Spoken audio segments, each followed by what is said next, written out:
প্রশ্নটা হচ্ছে এই যে সমস্ত কিছুর ওপর এই যে আঘাত আসছে, ভাষা আন্দোলন থেকে শুরু করে মুক্তিযুদ্ধ, সমস্ত কিছুকে ভেঙে গুড়িয়ে দেওয়া হচ্ছে, ইতিহাস তো তাহলে ভুলে যাবে বাংলাদেশের মানুষ। পরবর্তী প্রজন্ম কি দেখবে? শুধু এই মারামারি আর এই হানাহানি? এই ইতিহাসটাই তো ভুলিয়ে দেওয়ার চেষ্টা করা হচ্ছে। মূল টার্গেট তো এটাই বলেছি এতক্ষণ, যে সামনের প্রজন্ম যাতে কোনোভাবে মুক্তিযুদ্ধের ইতিহাস না জানে, ভাষা আন্দোলনের ইতিহাস না জানে, 69-এর ইতিহাস না জানে, 69-এর গণ অভ্যুত্থান, 66-র 6 দফা, 62-র আন্দোলন, আগরতলা ষড়যন্ত্র মামলা, এই প্রত্যেকটি জিনিস যাতে ভুলে যায়। এবং তার একটা অদ্ভুত সংখ্যা বের করেছে, 36শে জুলাই। কে যেন সেদিন লিখেছে যে আমাদের জীবনে আর মানে ওই সার্কাস্টিক করে লিখেছে যে এখন 233 জুলাই চলে। মানে এরা 36 জুলাই নাম দিয়েছে, অর্থাৎ জুলাই ওই 31 দিনে শেষ হয়নি, এটা আরো 5 দিন এক্সটেন্ড করেছে। তো ব্যাপারটা এমন যে তারা ইতিহাসটাকে এখন নিতে চাচ্ছে। এই যে একটা আপনার সঙ্গে জঙ্গি কথা হামলা হয়েছিল 32 ধানমন্ডি যেদিন গুড়িয়ে দেওয়া হলো, তার পরের দিনই আপনার সঙ্গে কথা হয়েছিল। আপনি যেটা জানিয়েছিলেন যে প্রধানমন্ত্রী শেখ হাসিনার সঙ্গে আপনার কথা হয়েছে এবং আপনাকে ধৈর্য ধরতে বলেছেন, অপেক্ষা করতে বলেছেন। তারপরে তার বিভিন্ন বার্তা আমরা শুনেছি টেলিফোনে। তিনি বলেছেন দেশবাসীকে ধৈর্য ধরতে, এবং তিনি বলেছেন যে বাংলার মাটিতে প্রত্যেকটা বিষয়ের বিচার হবে, সবাই তৈরি থেকো। তাহলে কি এবার বাংলাদেশে ফিরতে পারেন শেখ হাসিনা? মোহাম্মদ ইউনূসের দিন কি আসলে এর মধ্যে দিয়ে শেষ হয়ে যাচ্ছে? এইটার প্রশ্নের উত্তরটা আমি দিচ্ছি। তার আগে আমি আপনাকে স্মৃতির রোমন্থনটা একটু করে নেওয়া ভালো। আমি যখন ওনাকে ফোন দেই, আমি অসম্ভব রকমের ইমোশনাল ছিলাম, ভয়ঙ্কর। মানে এটা আমি কথা ঠিক মতো বলতে পারিনি। উনি আমাকেই সান্ত্বনা দিয়েছেন, কি শীতল কণ্ঠ, কি দৃঢ় কণ্ঠ। তিনি আমাকে একটা কথাই বললেন, আমার যেটা মনে পড়ে যে ওরা এটা ভেঙেছে, ওরা ইতিহাস কখনো মুছে দিতে পারবে না। এবং তিনি স্পষ্ট করে এই কথাটি বলেছেন, এই বাংলার মাটিতে ৩৯ বছর পর ৭১-এর ঘাতকদের, এই যুদ্ধাপরাধীর রাজাকার আলবদর আল শামস, যারা পাকিস্তানি বাহিনীকে সমর্থন করে বাংলাদেশিদেরকে মেরেছিল, তাদের বিচার ৩৯ বছর পর বাংলাদেশ করেছে, যেটা চলমান। এখন তো এগুলো বন্ধই হয়ে গেছে।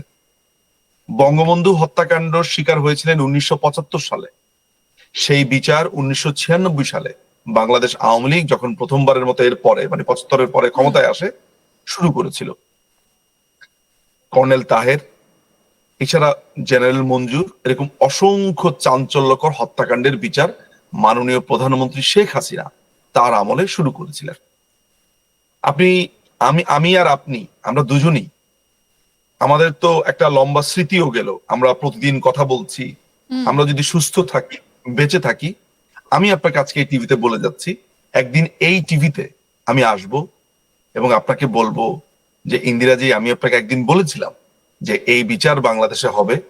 এবং ওই দিন হয়তো আমরা খুব হাসবো, আমরা উৎফুল্ল থাকবো, আনন্দিত হব, এবং আমি আপনাকে বলবো যে কথা দিয়েছিলাম আপনাকে একদিন যে বিচার হবে, এবং বিচার হচ্ছে, বিচার হবে।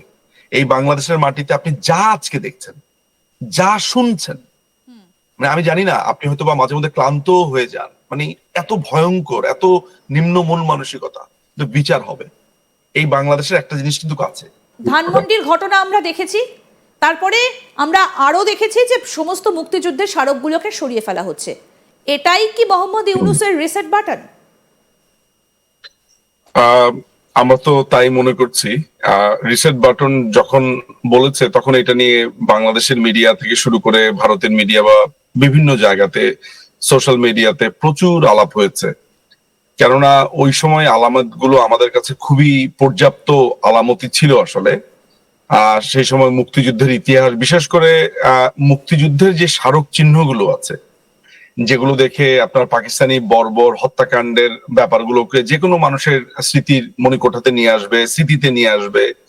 মুক্তিযুদ্ধ, বঙ্গবন্ধু, জাতীয় চার নেতা, আমাদের ভাষা আন্দোলন, অর্থাৎ আমাদের বাংলাদেশ বা বাঙালিদের জন্য যেই গর্বের বিষয়গুলো ছিল। এমনকি এই রিসেট বাটনের আওতাধীন রবীন্দ্রনাথের কবিতা, গান, কোনো কিছুই বাদ যায়নি। রবীন্দ্রনাথ ঠাকুর বিশ্বকবি, তিনি একজন নোবেল বিজয়ী। তার কবিতাকে সাম্প্রদায়িক বিভিন্ন রকমের আঁচ দেওয়া হয়েছে।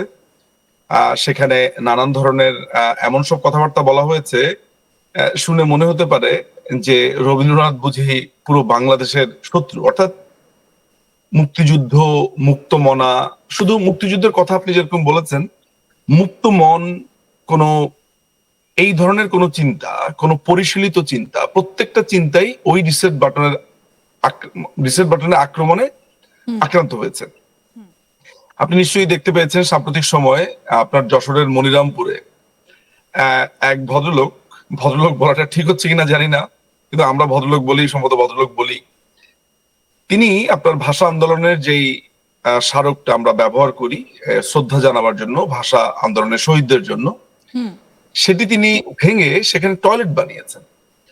আমি এই পুরো ব্যাপারটাকে দেখার চেষ্টা করি কিভাবে জানেন, আমি এই জিনিসটাকে একটা সিম্বলিক, আমার কাছে এই জিনিসগুলোকে খুবই মেটাফোর মনে হয়। What is metaphor?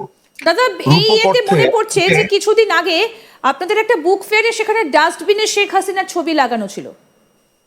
হ্যাঁ, আপনি চিন্তা করতে পারেন যে এগুলো কি ভাবনা, চিন্তা, হ্যাঁ, মানে আপনি যখন এটা বলছেন তখন আপনাকে মনে হয় এটা ভাবার আগে এটা চিন্তা করতে হবে যে চিন্তার এই লেভেলের দৈন্যতা কেন, বা এই ভয়ঙ্কর লেভেলে এত নোংরা ভাবে কিছু মানুষ কিভাবে চিন্তা করতে পারে যে বাংলাদেশের প্রধানমন্ত্রী, এবং মজার ব্যাপার হলো যে এই ঘটনাতে প্রধানমন্ত্রীর বিরোধিতা করেছেন এমন অনেক মানুষও অবশ্য প্রতিবাদ করেছেন। এটা হয়তোবা একটা আশার কথা, কিন্তু যারা করেছেন তারা নিজেদেরকে আবার সেই জায়গাটাতে তারা আবার যুক্তিও দিচ্ছেন যে তারা একটি অসাধারণ কর্ম করেছেন।